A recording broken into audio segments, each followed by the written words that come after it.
Binuong Crisis Committee ni Pangulong BBM magpapalakas ng mitigation measures sa epekto ng Middle East crisis ayon sa Malacanang. Idetalye ang balitang yan, RH14, Leth Narciso, Miss Leth.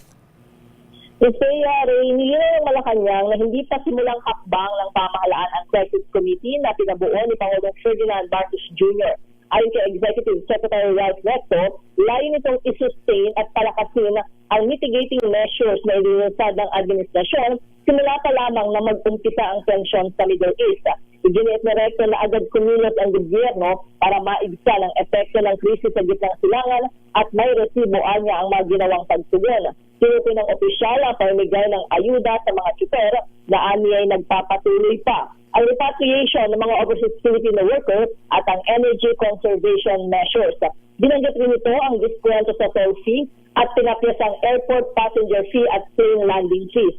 Gayon din ang pag-alalay sa mga magsasaka at mangingisda.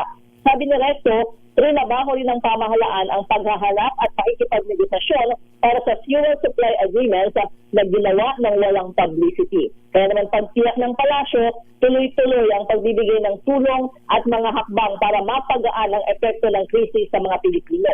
Ang pagbuuan niya ng komite ay pagtugon sa pangmatagalang epekto, lalo't walang katiyakan kung kailan matatapos ang gulo at kahit magtapos na ito ay hindi rin agad babalik sa normal ang sitwasyon. Ito si Leth Narciso para sa DZRH, una sa Pilipinas, una sa Pilipino.